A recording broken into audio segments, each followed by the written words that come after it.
بسم الله الحمد لله والصلاة والسلام على رسول الله وعلى آله وصحبه ومن والاه رب اشرح لي صدري ويسر لي أمري واحلل عقدة من لساني يفقهوا قولي. Mes frères et sœurs, on continue toujours notre série Les 10 compagnons à qui il fut promis le paradis. Et je l'ai déjà dit, je le rappelle, qu'il n'y aura point de présent pour une communauté qui ignore son passé. Et il n'y a pas de futur pour une communauté qui oublie ses faveurs et ses qualités. Et je l'ai dit et je le répète encore une fois, nous n'avons pas choisi de traiter cette série pour vous raconter des histoires fantastiques, ni pour vous en faire pleurer sans en tirer profit. Les ennemis de l'islam ont tenté par tous les moyens de placer des obstacles entre la communauté et son passé glorieux, afin d'empêcher la communauté d'en tirer une lumière qui illuminera son chemin. De nos jours, toutes les communautés sont fières de leurs ancêtres. Mais sachez que la communauté qui mérite le plus d'être fière de son passé est la communauté de Mohammed sallallahu alayhi wa sallam. Et Allah tabaraka wa ta'ala en témoigne dans son livre Al-Qur'an. Allah azza wa jal a dit dans Sourate Ali Imran, Sourate 3, verset 110, Kuntum khayra ummatin ukhrijat linnas, ta'muruna bil ma'ruf wa tanhawna 'anil munkar wa tu'minuna billah. Vous êtes la meilleure communauté qu'on ait fait surgir pour les hommes. Vous ordonnez le convenable, interdisez le blâmable et croyez en Allah.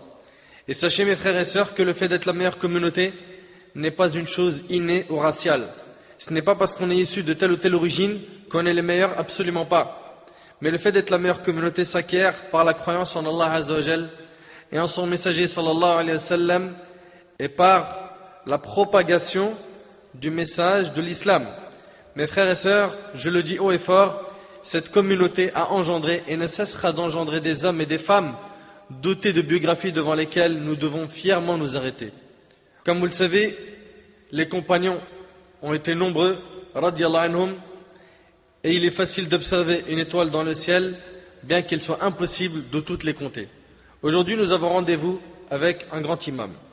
Encore une fois, je ne traite pas sa biographie aujourd'hui pour vous conter une histoire, mais bien pour en tirer profit, pour profiter d'un rappel, pour profiter d'une morale, pour l'éducation de nos générations.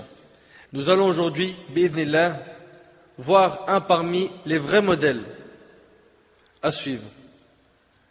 Un parmi les modèles qui a vécu dans la meilleure des époques, l'époque du prophète alayhi salatu wassalam. Et on a besoin de ces modèles car aujourd'hui on vit une époque où des personnalités futiles dont le nombre ne cesse d'augmenter sont devenus les modèles que nos jeunes suivent aveuglement. Wala hawla wala quwwata illa billah. Mes frères et sœurs, nous avons aujourd'hui rendez-vous avec un grand imam. Il est l'un des 10 compagnons à qui le paradis a été promis. Il est l'une des 8 personnes ayant embrassé l'islam dans les débuts. Il est l'un des 5 qu'Abu Bakr Siddiq radiyallahu anhu a été la cause de sa reconversion. Il fait partie des 6 que Omar radiyallahu anhu avait choisi pour l'assemblée de consultation. Savez-vous de qui il s'agit? Il est l'un de ceux qui ont eu l'honneur de participer à la bataille de Badr. Et selon Ali ibn Abi Talib radiyallahu anhu, le prophète alayhi salatu wassalam a dit: sache qu'Allah a considéré les combattants de Badr et leur a dit: faites ce que vous voulez car je vous ai pardonné, rapporté par Tirmidhi, authentifié par l'Albani. Il est l'un de ceux qui ont prêté le serment d'allégeance d'Ar-Ridwan dont Allah a fait l'éloge dans le Coran. Dans Sourate Al-Fath, Allah tabaraka wa ta'ala a dit: لَقَدْ رَضِيَ اللَّهُ عَنِ الْمُؤْمِنِينَ إِذْ يُبَايِعُونَكَ تَحْتَ الشَّجَرَةِ فَعَلِمَ مَا فِي قُلُوبِهِمْ فَأَنزَلَ السَّكِينَةَ عَلَيْهِمْ وَأَثَابَهُمْ فَتْحًا قَرِيبًا. Dans Sourate Al-Fath, Sourate 48, verset 18, Allah Azza wa Jalla a dit: Allah a très certainement agréé les croyants quand ils t'ont prêté le serment d'allégeance sous l'arme. Il a su ce qu'il y avait dans leur cœur et a fait descendre sur eux la quiétude et il les a récompensés par une victoire proche. Et Allah Azza wa Jalla a dit dans la même sourate, Sourate Al-Fath, sourate 48, verset 10, Inna alladhina yubayi'unak innama yubayi'un Allah yadullah fawqa aydihim faman nakatha fa innama yankuthu ala nafsihi wa man awfa bima ahada alayhi Allah fasayutihi ajran 'azima. Ceux qui te prêtent serment d'allégeance ne font que prêter serment à Allah. La main d'Allah est au-dessus de leurs mains. quiconque viole le serment ne le viole qu'à son propre détriment, et quiconque remplit son engagement envers Allah, il lui apportera bientôt une énorme récompense. Savez-vous de qui il s'agit? Il est l'un des compagnons qui était animé par une très grande motivation, une motivation ardente. Il est le héros des héros. Il est un parmi les grands hommes, parmi les victorieux. Il a fait partie des adorateurs, des pieux, des purs, de ceux qui obéissaient aux ordres d'Allah et du prophète alayhi salatu wassalam. Il s'agit du combattant fort, du gardien fidèle à son prophète sallallahu alayhi wa sallam. Il s'agit de l'oncle maternel du prophète alayhi salatu wassalam. Il est le héros d'Al-Qadisiyya, le conquérant radiyallahu anhu. Il est le premier compagnon à avoir tiré une flèche pour défendre l'islam. Il est celui dont le prophète alayhi salatu wassalam lui a dit: tire, je sacrifierai pour toi mon père et ma mère. Ali radiyallahu anhu a dit, et le hadith il est rapporté par Bukhari et Muslim, le prophète alayhi salatu wassalam n'a jamais mentionné à la fois son père et sa mère qu'en faveur de cet imam que nous allons découvrir ensemble. Il est l'homme aux deux émigrations qui a prié en direction des deux qibla. Sans trop tarder, en ce jour béni, nous avons rendez-vous avec un homme embelli par la sincérité et la motivation, la droiture et la fidélité. Il s'agit de Sa'd ibn Abi Waqqas radiyallahu anhu. À présent, mes frères et sœurs, permettez-moi de vous poser cette question habituelle. Qu'est-ce que vous connaissez à propos de Sa'd ibn Abi Waqqas radiyallahu anhu? Que connaît la communauté à propos de Sa'd ibn Abi Waqqas radiyallahu anhu? Que connaît notre jeunesse à propos de ce noble compagnon? Que chacun se réponde à lui-même. Que connaît-on de ce grand homme, ce noble imam, ce grand compagnon radiyallahu anhu? Que connais-tu, mon frère, ô toi le musulman? Et que connais-tu, ô toi ma sœur la musulmane, à propos de ce héros qui est Sa'd ibn Abi Waqqas radiyallahu anhu, qui a été éduqué par le prophète alayhi salatu wassalam? Sa'd ibn Abi Waqqas radiyallahu anhu a embrassé l'islam seulement quelques jours après le début de la révélation, avant même que le prophète alayhi salatu wassalam n'entre dans la maison d'Al-Arqam ibn Al-Arqam afin d'y prêcher cette religion alors toute nouvelle. Dans Sahih al-Bukhari et Muslim, Sa'd radiyallahu anhu a dit: personne n'accepta l'islam avant moi, et pendant 7 jours, je fus le tiers de l'islam. Et dans une version, je me suis vu 3e dans l'islam. Méditez avec moi sur ce hadith. Sa'd ibn Abi Waqqas radiyallahu anhu, il a dit: personne n'accepta l'islam avant moi, et pendant 7 jours, je fus le tiers de l'islam. Ça veut dire quoi? Ça veut dire quoi le tiers de l'islam? Ça veut dire le 3e, n'est-ce pas? Le 3e à avoir embrassé l'islam. Al-Hafidh ibn Hajar rahimahullah commente ces belles paroles en disant: Sa'd ibn Abi Waqqas radiyallahu anhu a dit cela en fonction de ceux qu'il avait vu embrasser l'islam, puisque nous savons que celui qui avait embrassé l'islam en ce temps le cachait. Il le cachait, donc lui il pensait qu'il était le 3e. De ce fait, Sa'd radiyallahu anhu était donc effectivement la 3e personne ayant embrassé l'islam d'après ceux qu'il a pu voir, à savoir le prophète alayhi salatu wassalam, c'était le premier, Abu Bakr radiyallahu anhu le 2e et Sa'd radiyallahu anhu le 3e. Et parmi les gens de science, il y en a qui l'ont interprété différemment, disant que Sa'd ibn Abi Waqqas radiyallahu anhu se considérait le 3e après Abu Bakr et Khadija radiyallahu anha, et non le prophète alayhi salatu wassalam, puisque c'était lui qui avait reçu la révélation. Wallahu a'lam. Écoute bien ce que Sa'd radiyallahu anhu a dit: personne n'accepta l'islam avant moi, et pendant 7 jours je fus le tiers de l'islam. Sa'd ibn Abi Waqqas radiyallahu anhu fait donc partie de ses compagnons choisis par Allah tabaraka wa ta'ala. Et il a été guidé par la cause d'Abu Bakr as-Siddiq radiyallahu anhu. Encore une fois, imaginez la récompense d'Abu Bakr, puisque Sa'd sera dans le compte d'Abu Bakr as-Siddiq radiyallahu anhu wa an jami' as-sahaba le jour du jugement. Tout comme Abdurrahman ibn Auf sera dans le compte de qui? D'Abu Bakr as-Siddiq. Tout comme Az-Zubayr ibn al-Awwam, Talha ibn Ubaydillah, etc. Ils seront tous dans la balance d'Abu Bakr as-Siddiq radiyallahu anhu, tout comme l'ensemble de la communauté, y compris Abu Bakr, viendront dans la balance de qui? De Muhammad alayhi salatu wassalam. Sa'd ibn Abi Waqqas radiyallahu anhu a donc embrassé l'islam à l'âge de 17 ans. 17 ans. Il était jeune, radiyallahu anhu. Et permettez-moi de vous rappeler que la majorité de ceux qui étaient aux côtés du prophète alayhi salatu wassalam étaient des jeunes. Et c'est eux qui encourageaient l'appel du prophète alayhi salatu wassalam depuis les premiers jours. Souvenez-vous que le prophète alayhi salatu wassalam a reçu la révélation à l'âge de 40 ans, qui est l'âge de l'achèvement de la jeunesse. Tout comme Abu Bakr radiyallahu anhu était âgé de 38 ans, Omar radiyallahu anhu de 27 ans, quant à Ali ibn Abi Talib, Sa'd ibn Abi Waqqas, Abdurrahman ibn Aouf, Zubayr ibn al-Awwam, Talha ibn Ubaydillah, Al-Arqam ibn Abi al-Arqam, Mus'ab ibn Umayr, Mu'adh ibn Jabal, tous ces grands compagnons et bien d'autres étaient jeunes. La grande leçon que l'on peut tirer, c'est que si nos parents et les personnes âgées de notre communauté constituent la raison qui réfléchit et qui a une grande visibilité de par son expérience, c'est nous, la jeunesse, qui devons construire et faire des efforts. Je répète, la grande leçon que l'on peut tirer ici, c'est que si nos parents et les personnes âgées de notre communauté constituent la raison qui réfléchit et qui a une grande visibilité de par son expérience, c'est nous, la jeunesse, qui devons construire et faire des efforts. Comme ça a été le cas pour les compagnons radiyallahu anhum. Mes frères et sœurs, une communauté dont les jeunes ne respectent pas les vieux et dont les vieux sous-estiment les jeunes est une communauté condamnée à la faiblesse et à la perte. Les jeunes doivent respecter les personnes âgées et les personnes âgées doivent respecter et ne pas sous-estimer les jeunes. La jeunesse a donc soutenu la da'wah du prophète sallallahu alayhi wa sallam dès ses premiers instants. Sa'd ibn Abi Waqqas radiyallahu anhu avait donc embrassé l'islam à l'âge de 17 ans. Rappelez-vous de cet âge, 17 ans.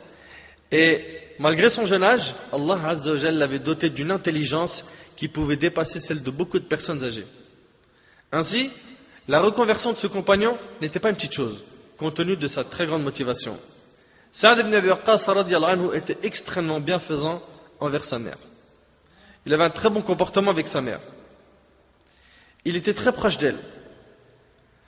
Quant à sa mère, elle faisait preuve d'un très fort caractère, comme l'était la mère de Mus'ab ibn Umayr radiyallahu anhu. Et si Allah Azza wa Jalla nous donne la vie, on aura l'occasion de traiter la biographie de ce noble compagnon, Mus'ab ibn Umayr, un héros parmi les grands héros de l'islam. Je reviens donc à dire que la mère de Sa'd ibn Abi Waqqas était très forte, très dure. Par conséquent, dès qu'elle entendit la nouvelle disant que son fils avait embrassé l'islam, cette nouvelle religion qu'est l'islam, elle alla le voir et lui dit « Oh Sa'd, quelle est cette religion que tu nous inventes ?»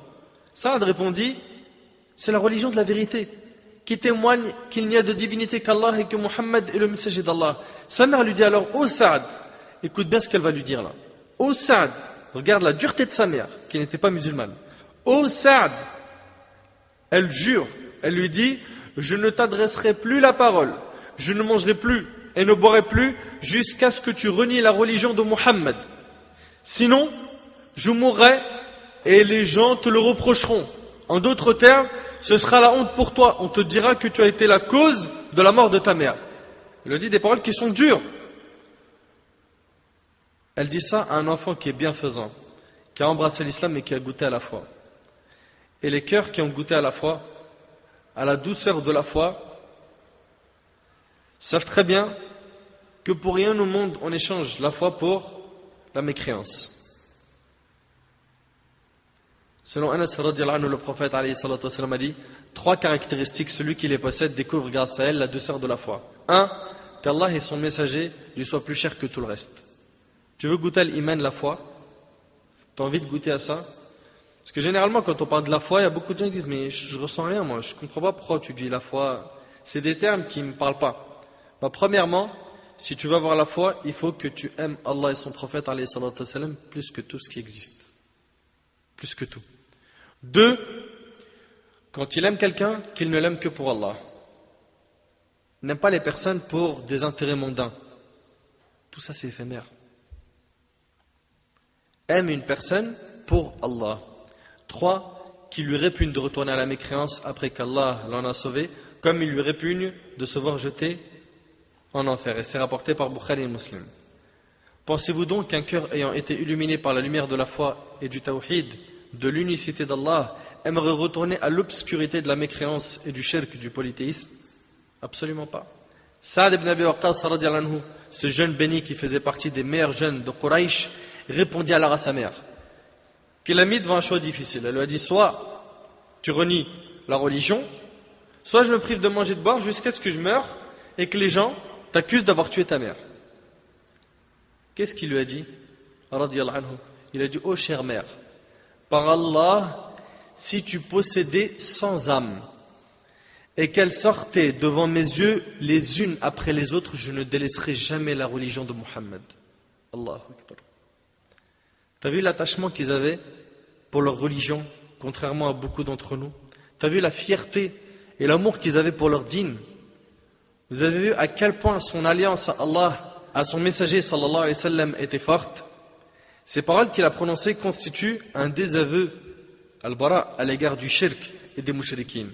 Allah tabaraka wa ta'ala dit dans Sourate Al-Mujadala, Sourate 58, verset 22, La tajidu qawman yu'minuna billahi wal yawmil akhir yuwadduna man hadda Allah wa rasulahu walau kanu aba'ahum aw abna'ahum aw ikhwanahum aw ashiratahum. Tu n'en trouveras pas parmi les gens qui croient en Allah et au jour dernier qui prennent pour amis ceux qui s'opposent à Allah et à son messager. Ça c'est ce qu'on appelle aqidat al-wala wal-bara. Ça c'est la croyance dans quoi? Dans l'alliance et le désaveu.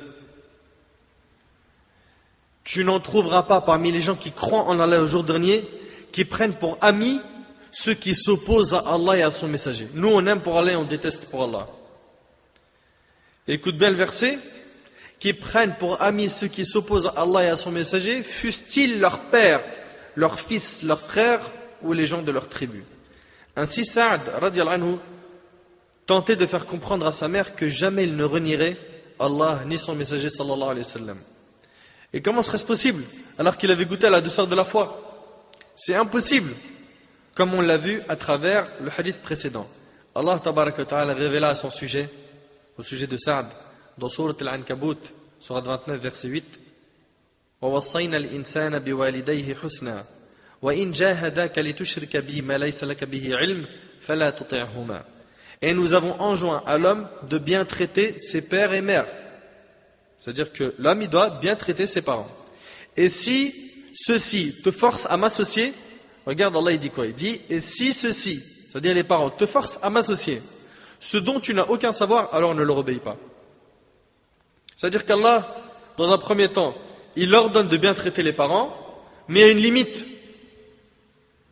Il nous appelle au kufr, non. Au shirk, non. Au péché, non. Et Allah révéla aussi à son sujet dans Sourate Luqman, Sourate 31, verset 15, وَإِنْ جَاهَدَاكَ عَلَىٰ أَنْ تُشْرِكَ بِي مَا لَيْسَ لَكَ بِهِ عِلْمٌ فَلَا تُطِعْهُمَا وَصَاحِبْهُمَا فِي الدُّنْيَا مَعْرُوفًا. Et si tous deux te forcent à m'associer, ce dont tu n'as aucune connaissance, alors ne leur obéis pas, mais écoute bien la suite, mais reste avec eux ici-bas de façon convenable. Ne leur obéis pas, mais reste avec eux ici-bas de façon convenable. Tu as vu le comportement et les valeurs de notre religion, cette magnifique religion qu'est l'islam. Par la suite, Sa'd ibn Abi Waqqas, radiyallahu anhu, lui aussi, il a eu droit à sa part de torture, de persécution et de mal par les mushrikines, les polythéistes. Pourquoi? Parce qu'il avait embrassé l'islam. Mais il fit preuve d'encore plus de raffermissement, de conviction et de foi en Allah Jalla wa Ala. Et il a supporté ce mal, ces tortures pour at-tawhid qu'il avait tant désiré.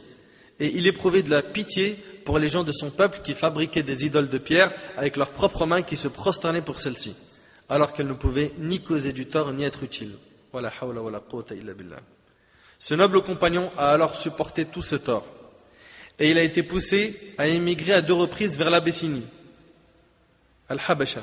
Après quoi, il retourna à la Mecque et bénéficia du privilège d'émigrer vers Médine aux côtés du prophète sallallahu alayhi wa sallam.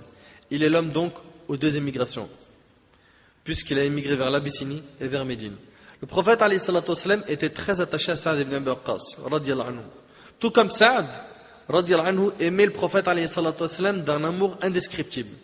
Aïcha bint Sa'd ibn Abi Waqqas, radiyallahu anhu anha wa an jami' al-sahaba, donc la fille de Sa'd, raconte, le hadith, il est dans Sahih al-Bukhari et Muslim. Aïcha dit, la fille de Sa'd, mon père tomba gravement malade.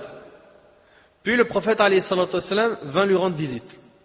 Saad dit: ô messager d'Allah, je suis riche et je n'ai qu'une seule fille comme héritière. Est-ce que je peux donner les 2/3 de mes biens en aumône? Il alayhi salatu wassalam me répondit: non. Je lui ai demandé de nouveau: puis-je donner la moitié en aumône? Il alayhi salatu wassalam me répondit: non. Je lui ai demandé encore: est-ce que je peux donner le 1/3 en aumône? Il alayhi salatu wassalam me répondit: le tiers et le 1/3 est déjà trop. Et dans une version, il alayhi salatu wassalam dit: en effet, laisser tes héritiers riches vaut mieux que de les laisser dépendants des autres et demandant le minimum de charité. Saad dit: puis le prophète alayhi salatu wassalam tendit sa main et essuya le visage et le ventre de Saad et dit: ô Allah, guéris Saad et facilite-lui son émigration. Saad radiallahu anhu dit: par Allah, je n'ai cessé de ressentir la fraîcheur de la main du prophète alayhi salatu wassalam sur mon ventre jusqu'à cet instant même. Vous avez vu à quel point ils étaient attachés? Plus encore, lorsque le prophète alayhi salatu wassalam voyait Saad arriver, il le regardait en étant content de lui, en étant fier de lui, puis il disait: c'est mon oncle. C'était son oncle maternel. C'est mon oncle, que l'un d'entre vous me montre son oncle. Subhanallah, il était fier de lui. Et c'est rapporté par Tirmidhi al-Hakim avec une chaîne de transmission authentique selon Qais ibn Saad ibn Abi Waqqas radiyallahu anhu an jami' al-sahaba. Vous arrivez un peu à imaginer à quel point le prophète alayhi salatu wassalam était fier de Saad radiyallahu anhu. En d'autres termes, le prophète alayhi salatu wassalam demandait aux gens si l'un d'eux avait un oncle comme le sien. Il alayhi salatu wassalam en était donc très fier. En effet, Saad ibn Abi Waqqas radiyallahu anhu est de la famille des Bani Zuhra, tout comme l'était la mère du prophète alayhi salatu wassalam. Et le grand-père de Saad radiyallahu anhu était l'oncle paternel de Amina, la mère du prophète alayhi salatu wassalam. Donc à travers le hadith précédent, on voit l'amour qu'éprouvait le prophète alayhi salatu wassalam envers son oncle béni. Et quel privilège pour Saad de bénéficier d'un tel témoignage de la part du maître des hommes, Muhammad sallallahu alayhi wa sallam. Mon frère, ma sœur, médite avec moi sur ce hadith qui est rapporté par Bukhari et Muslim. Aïcha radiyallahu anha rapporte que le prophète alayhi salatu wassalam était inquiet pendant une nuit. Puis il alayhi salatu wassalam dit: si seulement un homme vertueux de mes compagnons venait me garder cette nuit. Nabi alayhi salatu wassalam, pendant une nuit, il était inquiet.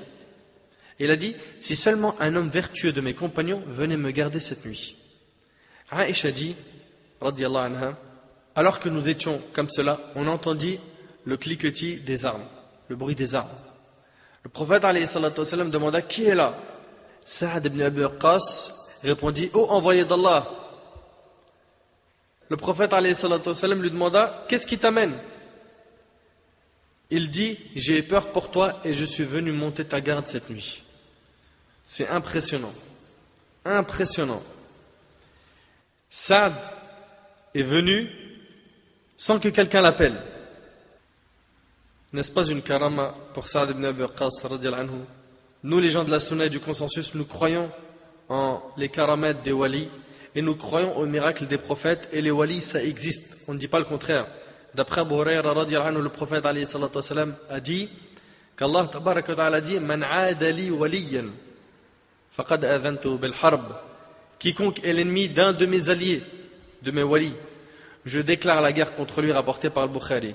Et Allah tabaraka wa ta'ala dit dans Sourate Yunus, Sourate 10, versets 62 à 64: Ala inna awliya Allahi la khawfun alayhim wa la hum yahzanun alladhina amanu wa kanu yattaqun lahumul bushra fil hayati dunya wa fil akhirah la tabdila li kalimatillah dhalika huwa al fawzul azim.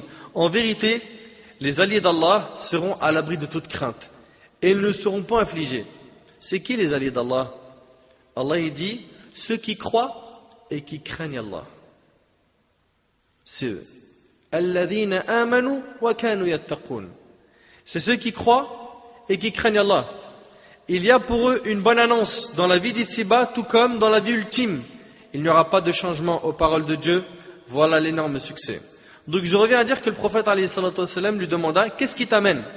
Il lui dit: j'ai eu peur pour toi et je suis venu monter ta garde cette nuit. Et cela s'est produit avant qu'Allah tabaraka wa ta'ala lui révèle le verset de Sourate Al-Ma'idah, Sourate 5, verset 67: Wallahu ya'asimuka minan nas, et Allah te protégera des gens. Lorsque le prophète alayhi salatu wassalam reçut cette révélation, il ordonna aux compagnons qui montaient sa garde de s'en aller. En effet, le prophète alayhi salatu wassalam n'avait plus besoin de la garde des créatures puisque le Créateur Jalla wa Ala le protégeait. Pour revenir au hadith, il faut savoir que c'était un grand mérite pour Sa'd ibn Abi Waqqas radiyallahu anhu. Avant la bataille de Badr, le prophète alayhi salatu wassalam envoyait un groupe d'inspection vers un lieu appelé Rabir, qui est un actuel miqat, un lieu de sacralisation pour les pèlerins en provenance d'Égypte par exemple. Le prophète alayhi salatu wassalam y envoya donc un groupe d'inspection vers ce lieu en provenance de la Mecque. Et parmi ceux qui composaient ce groupe, il y avait notre héros du jour, Sa'd ibn Abi Waqqas radiyallahu anhu. Mais lorsque les polythéistes ont appris cette nouvelle, ils attaquèrent violemment les musulmans. Et c'est à cette occasion que Sa'd tira la première flèche pour défendre l'islam. Sa'd ibn Abi Waqqas radiyallahu anhu était un très bon viseur. Un viseur très précis. Il visait alors les polythéistes afin de protéger les arrières de ses frères radiyallahu anhum. Sa'd ibn Abi Waqqas radiyallahu anhu dit qu'il fut le premier homme à décocher une flèche dans la voie d'Allah. Et c'est rapporté par Bukhari et Muslim. Il fut donc le premier homme à employer cette arme parmi les musulmans. Et c'est un grand privilège pour ce compagnon. Puis vint la bataille de Uhud. Et excusez-moi de faire aussi vite, mais j'ai envie de vous en donner un maximum sur ce noble compagnon. La bataille de Uhud. À l'occasion de cette bataille, la bataille de Uhud, le mérite de Sa'd ibn Abi Waqqas radiyallahu anhu allait encore une fois être mis en valeur. Tout comme l'amour du prophète alayhi salatu wassalam pour Sa'd allait lui aussi être mis en valeur une nouvelle fois. Et comme nous l'avons vu ensemble dans la biographie de Talha ibn Ubaydillah radiyallahu anhu, le prophète alayhi salatu wassalam fut exposé à un grand danger dans cette bataille, la bataille de Uhud.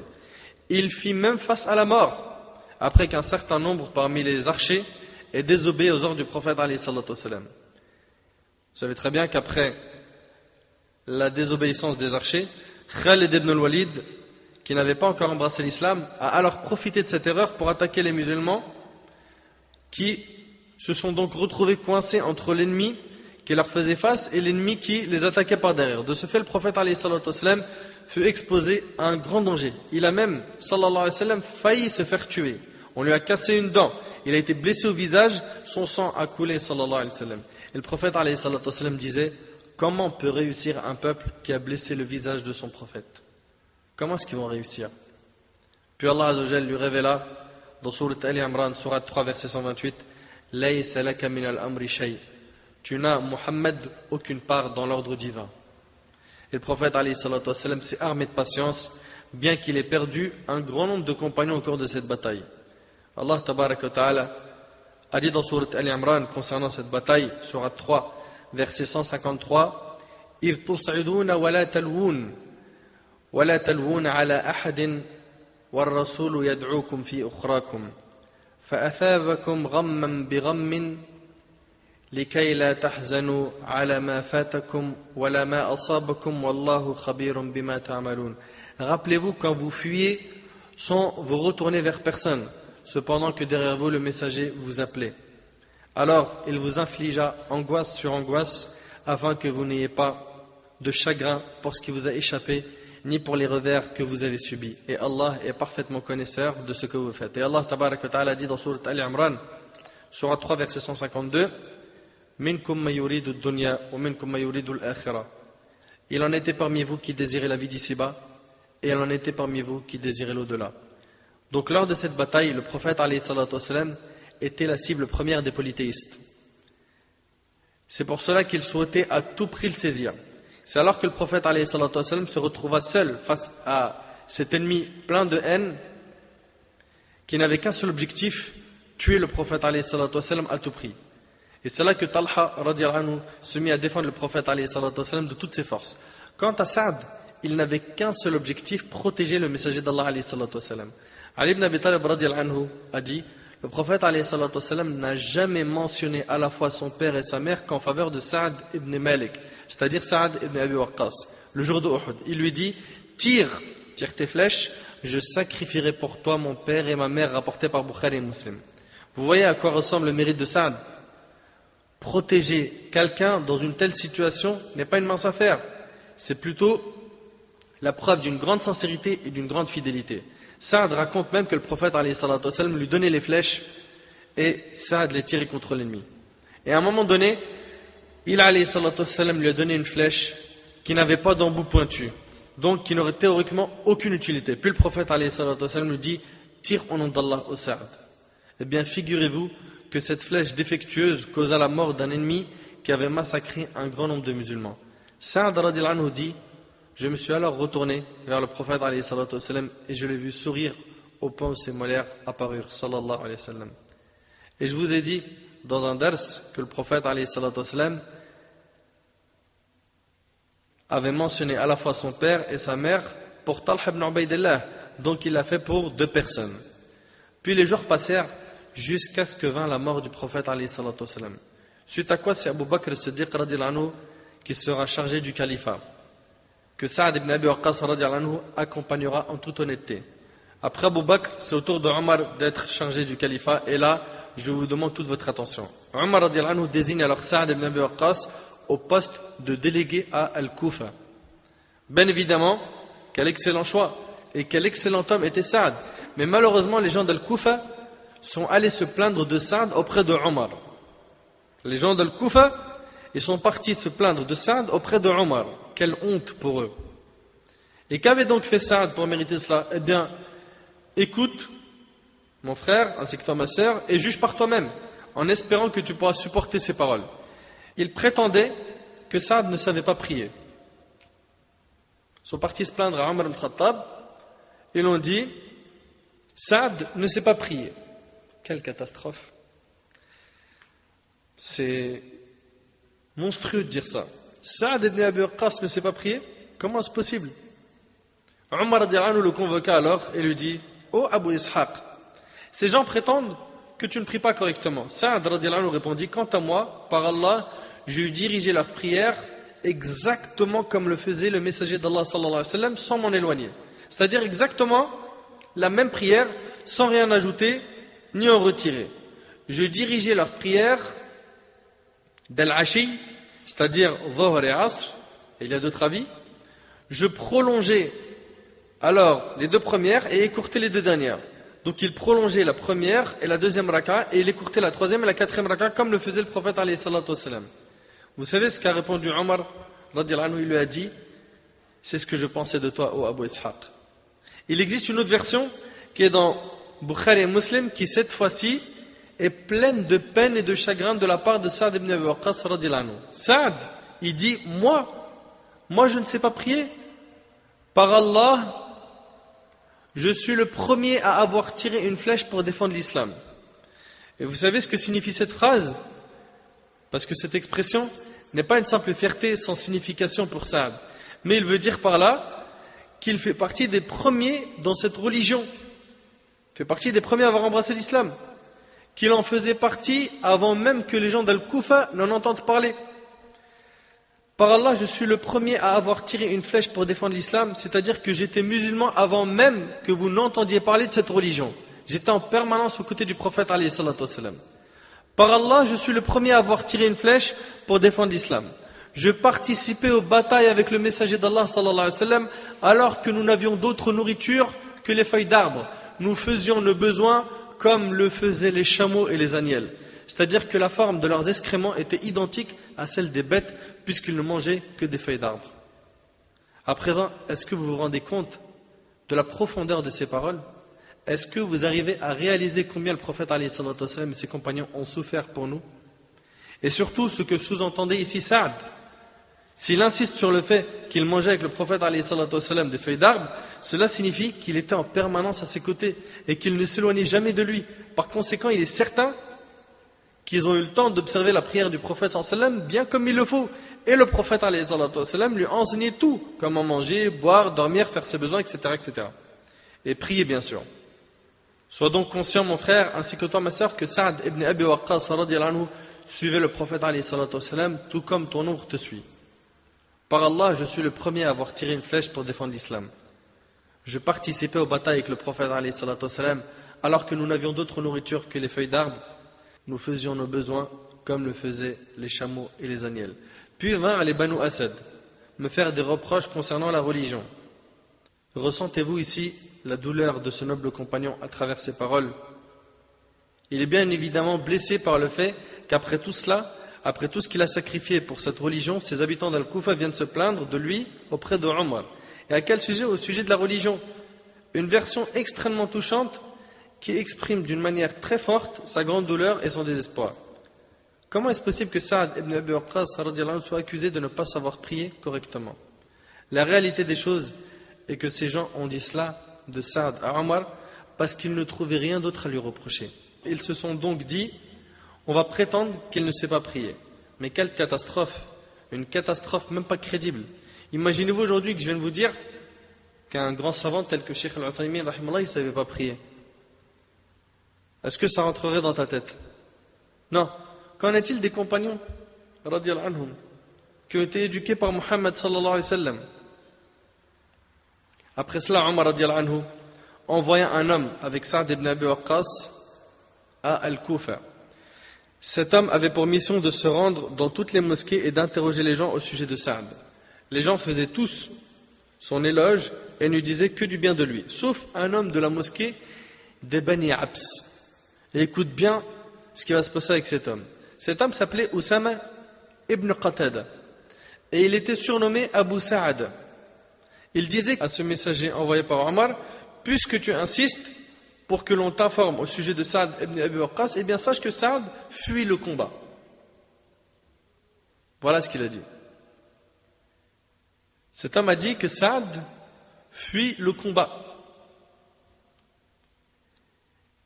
et qu'il ne répartit pas convenablement les biens et ne juge pas équitablement. Quel mensonge? 3 mensonges. Que Saad fuit le combat, qu'il ne répartit pas convenablement les biens et ne juge pas équitablement. En entendant ces paroles, Saad radiyallahu anhu fut extrêmement blessé. Et sachez que parmi les plus grands mérites de Saad ibn Abi Waqqas, c'est que son invocation était immédiatement exaucée. Allahu Akbar. T'imagines? Il fait une dua, elle est exaucée sur le champ.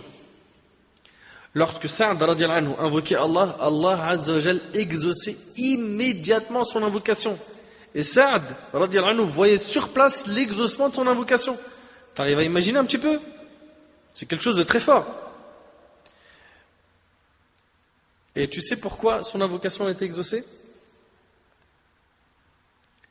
C'est parce que le Nabi alayhi salatu wassalam avait fait une invocation en faveur de Saad. L'imam Tirmidhi et Al-Hakim ont rapporté avec une chaîne de transmission authentique que le prophète alayhi salatu wassalam a un jour dit: oh Allah, exauce l'invocation à Saad s'il t'invoque.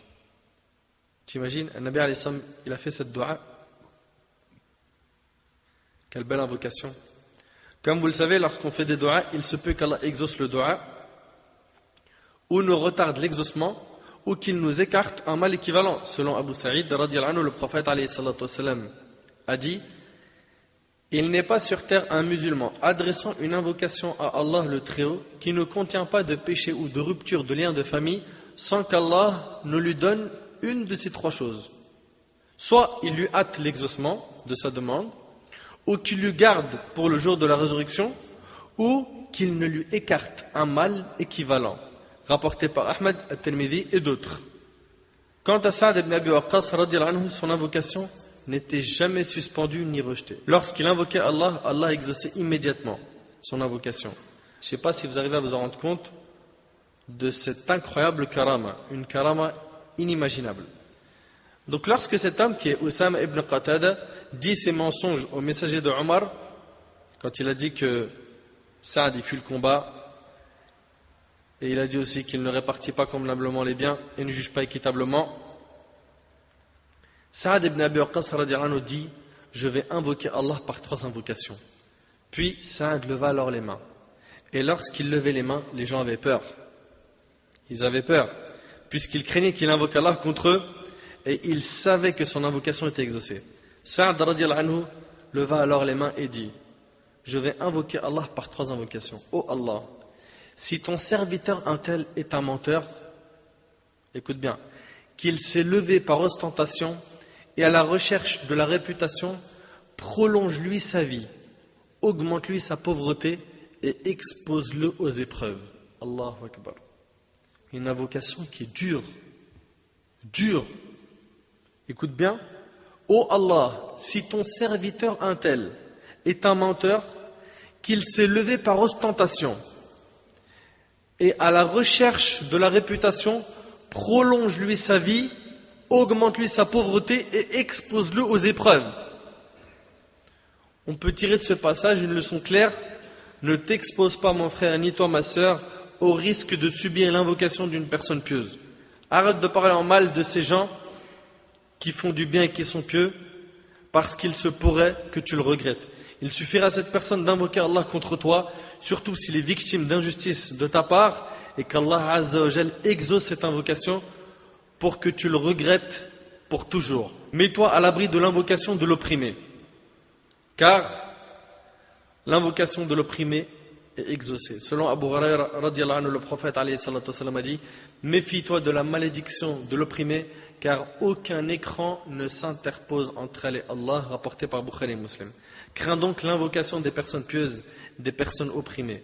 Saad ibn Abi Waqqas radiyallahu anhu dit donc: ô Allah, si ton serviteur un tel est un menteur, qu'il se levait par ostentation et à la recherche de la réputation, prolonge-lui sa vie, donc qui vit longtemps, augmente-lui sa pauvreté et expose-le aux épreuves. Abdel Malik ibn Umayr rapporte dans la version de l'imam Muslim: par Allah, j'ai vu cet homme, donc l'homme qui a subi dua, par Allah, j'ai vu cet homme alors que ses sourcils tombaient sur ses yeux tellement qu'il était âgé. Demander aux gens, donc mendier, et il regardait les esclaves dans les rues. Malgré son âge, il n'avait pas honte de regarder les femmes. Il a été exposé donc aux épreuves. Et à chaque fois qu'il était questionné à ce sujet, il répondait: je suis un homme âgé et éprouvé qui fut touché par l'invocation de Saad ibn Abi Waqqas. Subhanallah. Qu'Allah nous préserve de l'injustice. On voit donc qu'Allah tabaraka wa ta'ala a exaucé les 3 invocations de Saad. Quelque temps plus tard, Omar ibn Khattab radiyallahu anhu apprit que Khosroès préparait une énorme armée, une armée de plus de 100 000 soldats, et qu'il souhaitait conquérir les musulmans chez eux. C'est Khosroès qui a préparé 100 000 soldats et veut conquérir les musulmans chez eux. Omar radiyallahu anhu se précipita alors afin de le devancer et se mit lui aussi à préparer une armée très importante comparée aux armées musulmanes de l'époque. Cette armée était composée de 30 000 hommes. C'était pareil, 30 000 hommes. Omar radiyallahu anhu rassembla alors les gens de l'assemblée de consultation, à savoir les compagnons qu'il concertait pour les décisions importantes, et les informa qu'il souhaitait être à la tête de cette armée qui allait sortir. Mais ses compagnons s'y opposèrent fermement, et en particulier Abdurrahman ibn Auf, qui lui suggéra de rester à Médine et de ne pas en sortir, et lui proposa de donner ses directives et de déléguer qui il voulait, mais de ne pas partir avec eux. Les consultants de Omar radiyallahu anhu avaient peur pour lui. En effet, il savait que si jamais il se faisait tuer, ce serait une grande catastrophe. Omar radiyallahu anhu fut alors convaincu de leur avis, mais il demanda: dans ce cas-là, qui sera alors le commandant? C'est alors que Abdurrahman ibn Auf radiyallahu anhu répondit par de très belles paroles. Il dit: ce sera le lion qui cache ses griffes, ce sera Saad ibn Abi Waqqas radiyallahu anhu. C'était pas n'importe qui les compagnons. Wallah, c'était pas n'importe qui. Omar radiyallahu anhu convoqua immédiatement Saad ibn Abi Waqqas qui n'était pas présent et lui passa l'étendard en lui disant: pars au nom d'Allah et avec la bénédiction d'Allah. Saad partit alors affronter les montagnes. Les montagnes, cet ennemi très puissant qui s'était longuement préparé à ce combat. Cette gigantesque armée qui fut la première de ce genre à l'époque. Arrivé aux frontières d'Al-Qadisiyya, Omar transmit à Saad un message court, mais extrêmement fort. Il lui dit: ô Saad, ne t'enorgueillis pas du fait d'être l'oncle du messager d'Allah et son compagnon. Subhanallah. Des paroles très fortes. Ô Saad, ne t'enorgueillis pas du fait d'être l'oncle du messager d'Allah et son compagnon. En vérité, il n'y a de lien entre Allah et son serviteur que par l'adoration. Regarde donc ce sur quoi le messager d'Allah était depuis le jour où il fut envoyé jusqu'au jour où il nous quitta, et accroche-toi à cela car il s'agit de l'ordre. Et tous les jours, écris-moi où est-ce que vous passez la nuit et où vous vous situez par rapport à l'ennemi, et fais de moi, bien que je sois à Médine, comme si j'étais avec vous. Wassalam. La lettre courte et concise, qu'Allah agrée Omar ibn Khattab, cet homme intelligent qui voulait les suivre, même de loin. Saad ibn Abi Waqqas radiyallahu anhu lui répondit en lui disant « L'armée est en rang » et il lui raconta tous les détails. L'armée de l'ennemi était d'un tout nouveau genre, inconnu à l'époque. Omar radiyallahu anhu lui répondit à son tour en lui disant « N'aie pas peur et ne t'angoisse pas, demande l'aide d'Allah, place ta confiance en lui et dis « La hawla wa la quwwata illa billah al-ali al-azim » Il n'y a de force et de puissance que par Allah, l'élevé, l'éminent. Et le combat acharné commença. Mais juste avant, Rostom, le dirigeant de l'armée adverse, envoya quelqu'un à Saad pour qu'il négocie. Saad consulta alors ses compagnons en leur demandant leur avis. C'est alors que le noble compagnon Rib'i ibn Amr lui dit « Ô Saad, les étrangers ont des coutumes bien particulières. Si tu leur envoies une délégation, ils nous convoiteront. Envoie-leur plutôt un seul homme. » Un seul homme. Saad lui dit alors, dans ce cas-là, vas-y toi au Rib'i. Et Rib'i radiallahu anhu monta sur son cheval et partit. Il était vêtu d'un habit très modeste. Et il était lui-même d'une carrure modeste. En arrivant chez Rostom, le chef des ennemis, on lui refusa l'accès. Selon eux, bien évidemment, son apparence ne faisait pas le poids comparé à celle de leur chef, qui était quant à lui allongé sur son lit d'or et ses draps de soie. Et c'était lui qui avait demandé la négociation. Rib'i leur dit alors, ou bien vous m'autorisez à entrer comme je suis, ou bien je fais demi-tour. Lorsque Rostom en fut informé, il ordonna qu'on lui donne la permission d'entrer. Il entra alors comme un lion, plein de confiance en lui. Rib'i, il est devant le roi et il a peur de rien. Rib'i, radiallahu anhu, ce compagnon, il entra comme un lion, plein de confiance en lui. Il entra avec son cheval et une fois à l'intérieur, il en descendit et l'attacha. Puis avec la pointe de sa lance, il s'est appuyé sur le lit pour l'abîmer. Et en faisant cela, il voulait en fait les impressionner. Rostom, le regardant avec haine, lui dit « Qui êtes-vous » Rib'i, qui avait complètement compris son but dans cette vie d'ici-bas, lui répondit « Nous sommes un peuple qu'Allah a envoyé afin de faire sortir les gens de l'adoration des gens vers l'adoration du Créateur des gens. » Subhanallah. Il a tout résumé. Nous sommes un peuple qu'Allah a envoyé. Voilà notre mission, mes frères et sœurs. Nous sommes un peuple qu'Allah a envoyé afin de faire sortir les gens de l'adoration des gens vers l'adoration du Créateur des gens, de l'injustice des religions perverties vers la justice de l'islam, de la vie étroite d'ici-bas vers la félicité de l'au-delà. Et quiconque nous empêche d'appeler les gens vers la religion, nous le combattrons jusqu'à la promesse d'Allah. Rostom lui demanda, et qu'est-ce que la promesse d'Allah? Rib'i radiallahu anhu lui répondit, le paradis pour celui qui mourra parmi nos frères et la victoire pour ceux parmi nous qui resteront. Rostom lui dit alors, j'ai écouté tes propos. Accepteriez-vous que nous réfléchissions et que vous réfléchissiez? Rib'i radiallahu anhu lui répondit, le messager d'Allah sallallahu alayhi wa sallam nous a habitués de ne pas retarder la rencontre de l'adversaire plus de 3 jours. Réfléchis donc et choisis l'une des 3 solutions suivantes. La soumission, c'est-à-dire t'acceptes l'islam et nous t'accepterons. Ou bien, 2, l'impôt de capitation al-jizya. Et si jamais un jour tu as besoin de nous, nous te secourons. 3, le combat, et nous ne te combattrons qu'après le 4e jour, sauf si c'est toi qui commences par nous combattre. Rostom, très étonné, lui demanda, es-tu leur chef? Rib'i radiallahu anhu lui répondit, non, puis il s'en alla. Quant à Rostom, il était très stupéfait. Et c'était un homme intelligent. Il dit alors à ses sujets, avez-vous déjà entendu des paroles meilleures que celles de cet homme? Ils répondirent, prends garde d'être attiré par la moindre chose de la religion de ce chien. N'as-tu pas vu ses vêtements? Rostom leur dit, malheur à vous, les Arabes ne prêtent pas attention aux vêtements ni à la nourriture, mais ils préservent les familles et les liens de parenté. N'avez-vous pas entendu ces paroles? Suite à cela, Rostom demanda à Saad ibn Abi Waqqas de lui renvoyer Rib'i une nouvelle fois. Saad prit l'avis de Rib'i qui lui répondit non, envoie plutôt un autre homme afin qu'il sache que nous sommes tous identiques.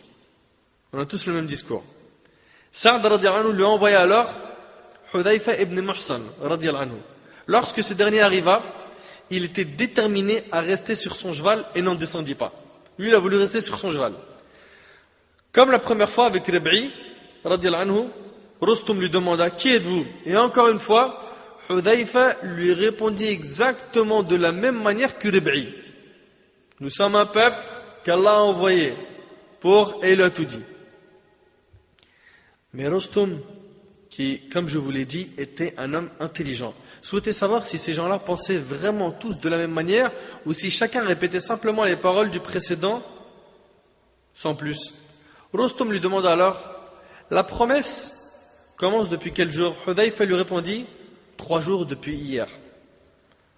Il était donc éveillé et insistait sur le fait qu'un jour s'était écoulé. Rustum sut alors qu'ils avaient tous la même pensée et que chacun ne venait pas simplement répéter les paroles du précédent.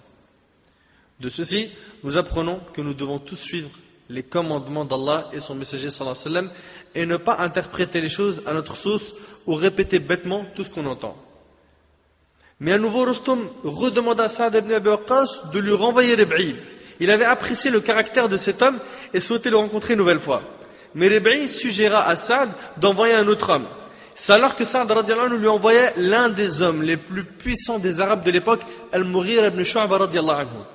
Lorsque ce dernier entra chez Rustum, il le trouva assis sur son lit en or, d'un air hautain et plein d'orgueil. Vous savez ce qu'il a fait? Ce compagnon, il est parti s'asseoir à ses côtés sur son lit d'or. Il est parti s'asseoir à côté de lui sur son lit d'or. Et c'était très courageux de sa part. Et rien que le fait de l'approcher n'était pas une petite chose. Lorsqu'ils le virent, les gardes lui ont sauté dessus et l'ont traîné par terre. Al-Mughira radiallahu anhu se leva alors très calmement, un calme froid et terrifiant, puis dit à Rustum et à ses sujets, nous entendions à votre sujet la maturité et la raison, mais par Allah, je n'ai jamais vu plus futile que vous. Vous auriez dû m'informer que certains d'entre vous sont les chefs des autres. Quant à nous, les Arabes, nous ne prenions des esclaves que lorsque l'un d'entre nous tue un autre. Par Allah, je sais que vous êtes vaincus et qu'il est impossible qu'une royauté soit battue sur un tel état et sur une telle intelligence. Puis il retourna voir Saad ibn Abi Waqqas radiallahu anhu, lui dit le combat. C'est-à-dire que plus aucune négociation n'était possible. Et Saad radiallahu anhu se mit à pleurer. Mais pourquoi est-ce que Saad radiallahu anhu est-ce qu'il a pleuré? C'était lui qui avait été désigné par Omar pour être le commandant de cette armée. Est-ce qu'il a pleuré parce qu'il avait peur du combat? Les compagnons radiallahu anhum, ils n'avaient pas peur de la mort. Ils n'avaient pas peur de la mort, c'était des courageux, c'était des lions. Vous savez pourquoi est-ce qu'il a pleuré? Parce que la maladie l'avait submergé. Son corps commençait à être couvert de boules de pus et il avait du mal à tenir debout ou à monter sur son cheval. Alors qu'il était le courageux, le héros. Pire encore, Saad radiallahu anhu fut contraint de diriger la bataille et combattre allongé sur le ventre dans un lieu très haut parce qu'il n'avait pas la capacité de se tenir debout, de s'asseoir. C'est donc ainsi qu'il dirigea le combat. Et il n'avait pas peur qu'un adversaire le voie, bien que, s'il l'était vu, il allait sans aucun doute se faire exécuter sur le champ. Saad ibn Abi Waqqas radiallahu anhu n'avait pas peur de la mort. Saad prononça alors 4 takbirat. Allahu Akbar, Allahu Akbar, Allahu Akbar. Et à la 4e, le combat a commencé. C'est alors qu'un combat acharné commença, un combat impressionnant. C'était le premier de cette violence à l'époque. 100 000, les ennemis ils étaient 100 000. C'est un grand chiffre. Contre combien de musulmans? 30 000 musulmans. Et Allah tabaraka wa ta'ala accorda la victoire aux musulmans par la cause de l'oncle du prophète sallallahu alayhi wa sallam, Saad ibn Abi Waqqas radiyallahu anhu. Une fois le combat terminé, Saad informa alors Omar ibn Khattab de cette bonne nouvelle qui par la suite l'a ordonné de rejoindre la ville de Nahawand. Puis un fleuve séparait Saad des Perses. C'est alors que Saad a eu une vision. Il se voit en rêve traverser ce fleuve. Le lendemain matin, il dit alors à ses compagnons, je suis déterminé à traverser le fleuve à cheval. Ce qui était une chose très étrange. Saad émet alors l'ordre à ses cavaliers de traverser. Et les Perses, en voyant l'armée des musulmans traverser l'eau à cheval, dirent, nous ne combattons pas des êtres humains mais des djinns. Et encore une fois, Allah accorda la victoire aux musulmans et Khosroès prit la fuite. C'est alors Saad ibn Abi Waqqas radiallahu anhu qui récupéra sa couronne très précieuse qu'il envoya à Omar radiallahu anhu à Médine. Puis vint le jour de la mort de notre noble héros du jour, ce noble compagnon qui est Sa'd ibn Abi Waqqas radiallahu anhu. Avant de mourir, il était allongé sur les genoux de son fils Mus'ab qui pleurait. Son père lui demanda alors « Pourquoi pleures-tu mon fils ?» Il lui répondit « Pour ce que je vois, mon cher père, à savoir la situation de son père. » Sa'd radiallahu anhu lui dit « Non mon fils, ne pleure pas. Allah ne me châtiera pas et je fais partie des gens du paradis. » Subhanallah. T'imagines quelqu'un qui dit ça?